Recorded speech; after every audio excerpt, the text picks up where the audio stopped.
fazer alguns comentários a respeito da biografia de João Cabral de Melo Neto, escrita por Ivan Marques, num lançamento da editora Todavia. A página 421, a gente lê. Lembrou-se de um poeta que adora facas. Que cara chato, pô! Inventaram o cara. Nada de emoções, ele vive repetindo. Sou um intelectual. Só rigor, ele vive repetindo. Deve esporrar dentro de uma tábua de logaritmo, ou dentro de um dodecaedro, ou no quadrado da hipotenusa, na elipse, na tangente. Deve dormir num colchão de facas. Deve ter o pau quadrado. Eita cabra macho rigoroso. Essas palavras são da fera Hilda Hilst. Né? Aqui o Ivan não dá a fonte, né? Mas é um daqueles textos, eu já li isso por aqui também, aqui nos escritos, nos textos da Hilda Hilst, mas acabei não localizando. Isso aqui é escrito num momento em que a supremacia de Cabral na poesia brasileira parece que tinha chegado a um ponto de, não vou dizer esgotamento, mas um ponto de encheção de saco. Né? Nos anos 70, a gente estava no sufoco político da ditadura, né? A gente tinha aí a efervescência da dita poesia marginal, da geração mimeógrafa, da poesia mais descompromissada com os caminhos cabralino-concretistas, né? E há assim uma certa. É um momento, eu acho que é o único momento em que a poesia do Cabral passa por uma certa recusa do mundo intelectual, do mundo cultural, poético, no caso, brasileiro. Né? E essas palavras da Hilda Hilst, que é grande, né? Grande poeta, grande escritora, acho que resumem bem o espírito da coisa, assim, da aversão a Cabral. Né? Obviamente, além da posição, né? da mulher contra o macho. Né? O macho dominante. É muito boa a biografia do Cabral, escrita pelo Ivan Marques. Muito boa. A pesquisa muito acurada, muito detalhista, muito rica. Muito bom para quem conhece alguma coisa do mundo intelectual brasileiro no século XX, da poesia brasileira no século XX. Tem momentos assim que o texto é muito cativante, né? Pela captação desse mundo que fica às vezes, meio na contraluz. Né? Fica meio na contraluz, porque o Cabral ele domina em primeiro plano totalmente a escrita. Agora, tem algumas observações que eu gostaria de fazer sobre o Cabral. Eu recomendo, quem tiver como, né, complementar essa leitura com, por exemplo, este documentário do Bebeto Abrantes, Recife e Sevilha, João Cabral de Melo Neto. É um documentário do Bebeto Abrantes, eu não sei aqui exatamente de que ano mas já é deste século aqui. É um documentário de 50 e poucos minutos. É uma das delícias da gente ver esse documentário concomitante ou depois de ler a biografia do Ivan, que a gente a gente se familiarizou com a vida do Cabral nos seus aspectos assim de viajante diplomático, né? E aqui a gente vê boa parte dos cenários que tanto estão no livro, além dos méritos do filme em si, que eu acho muito bom documentário. Também é legal ler o Ronieri Menezes, né? Neste lançamento aqui da UFMG, o Traço, a Letra e a Bossa, que ele estuda poesia, literatura e diplomacia em João Cabral, em Guimarães Rosa e em Vinícius de Moraes.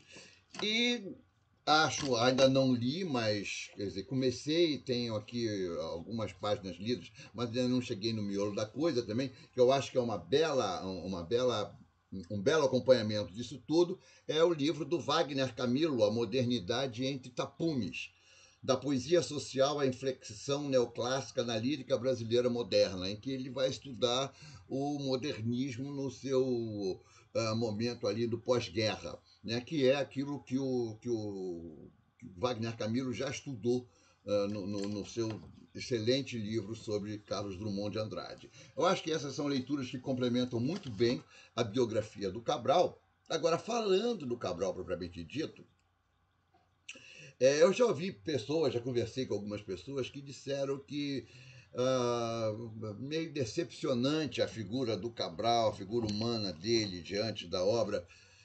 Sempre é. Né? Eu parto do seguinte pressuposto, né?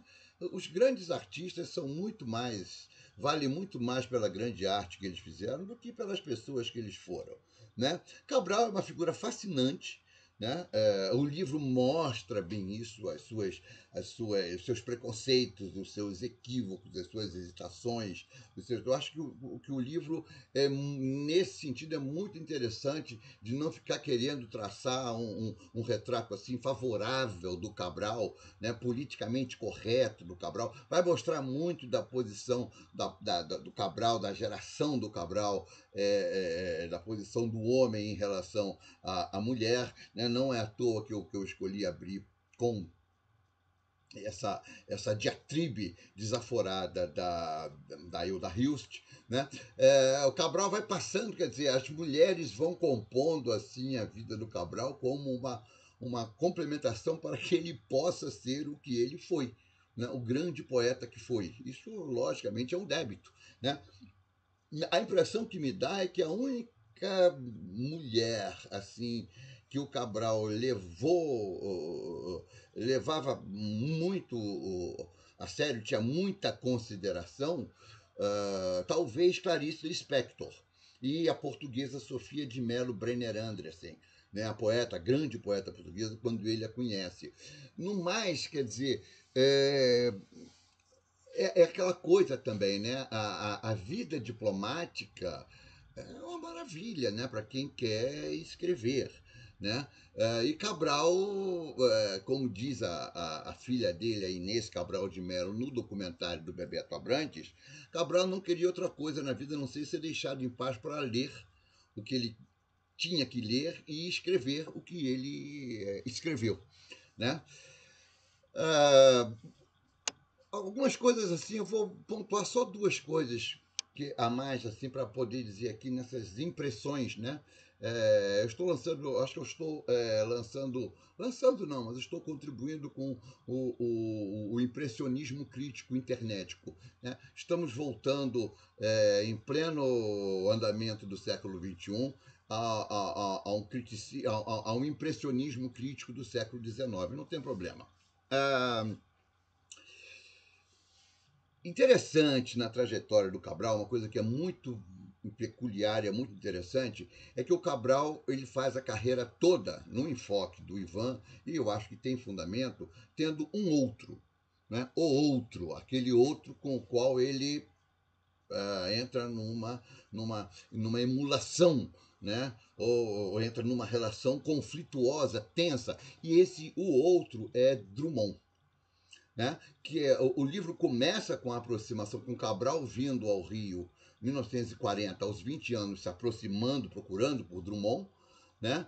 E mostra isso. Também a outra leitura boa também para complementar isso é a correspondência do Drummond com Cabral. Tá inclusive aqui, né? Esse volume. Não, esse não é, esse é outro. Né? A correspondência do Drummond com Cabral organizada pela Flora Sequinde. Né? Além do que, não custa falar, é muito bom ir lendo a obra do Cabral e lendo os livros do Cabral à medida que a gente vai percorrendo também a biografia. Né? Então essa aproximação dele com Drummond, como eu ia dizendo, ela se faz assim numa de total admiração, total, mesmo de impregnação, ele busca se impregnar daquele Drummond no seu início, e depois ele vai se afastando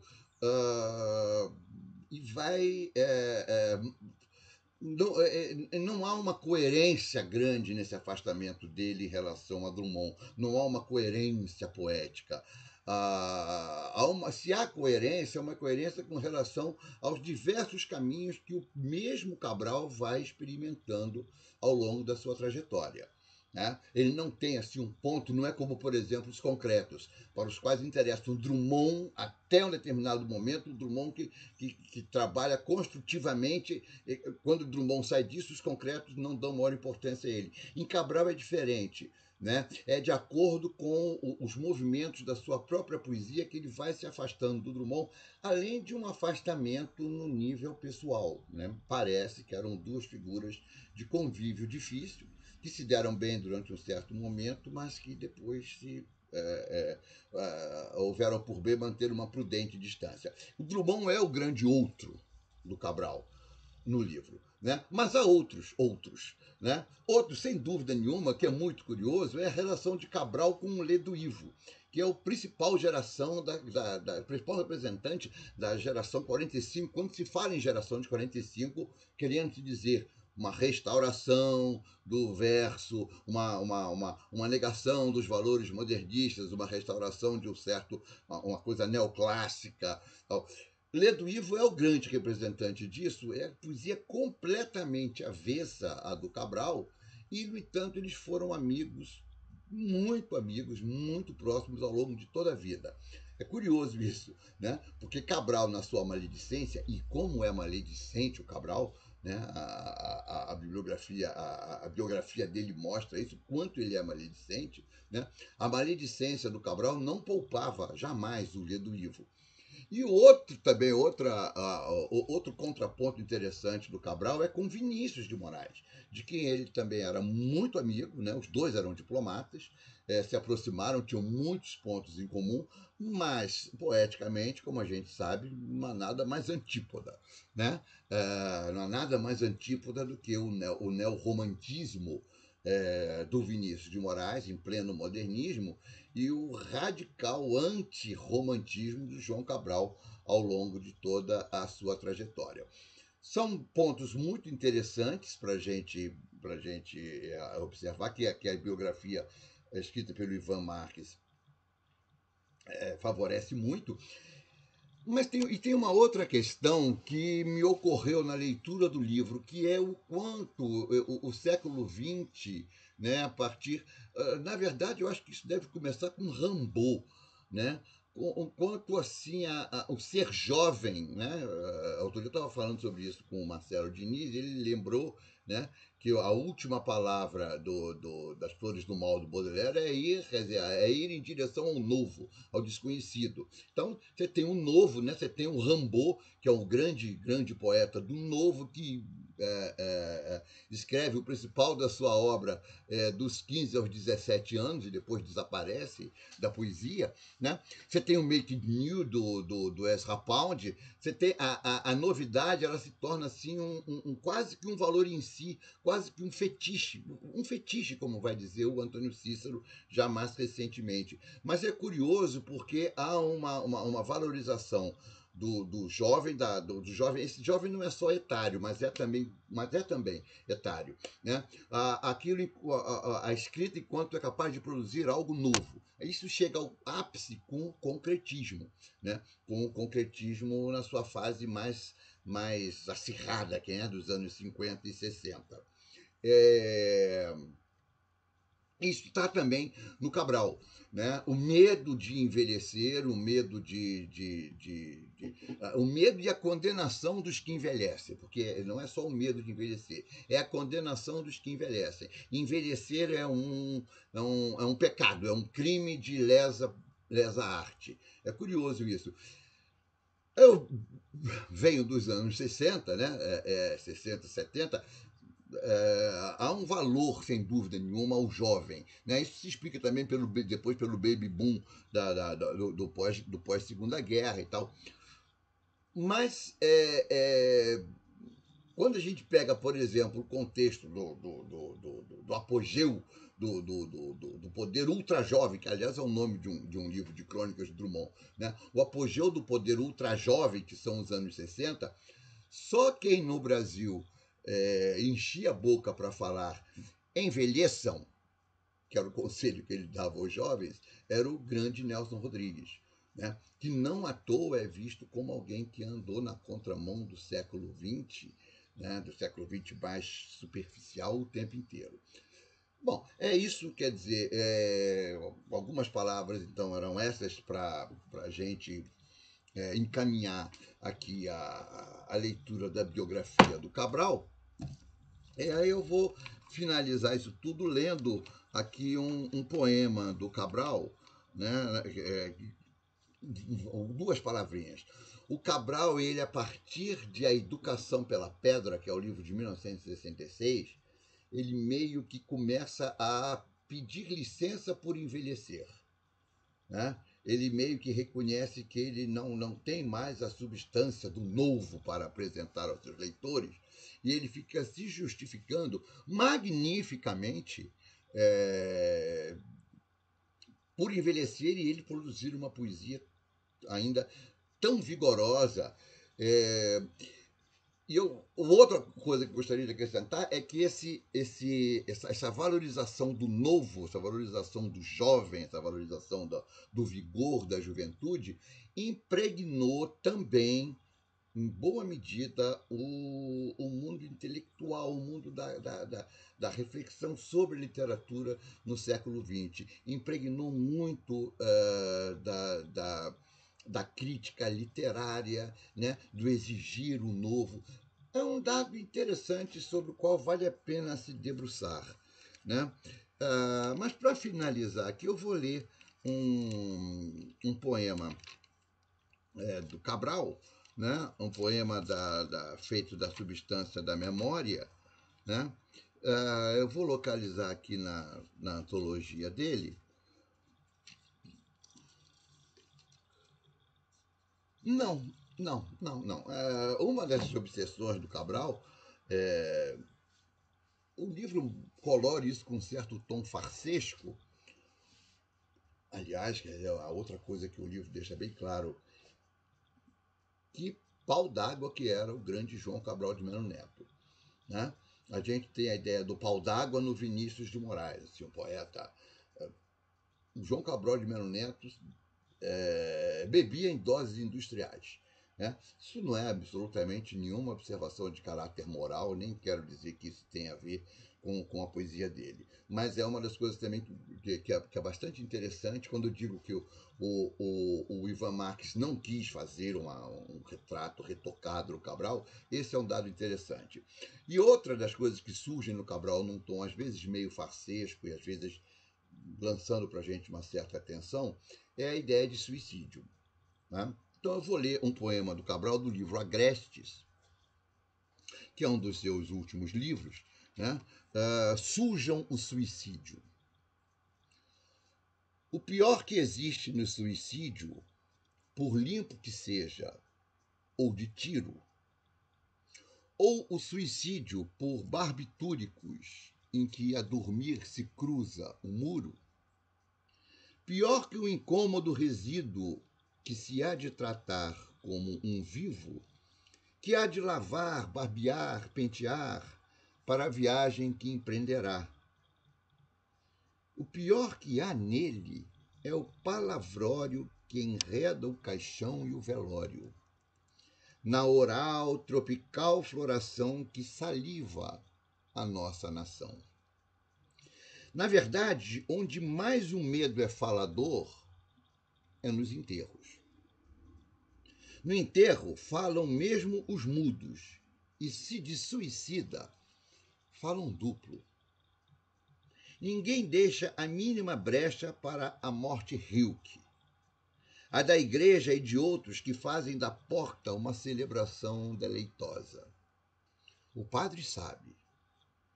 Não há fresta onde a transcendência ele meta, no falatório, mato fechado, que nem pode abrir-se a machado. Enquanto isso, pensa o cadáver. Maçada, não pude evaporar-me. Enfim, não se vende em balcão ainda o suicidar-se de avião.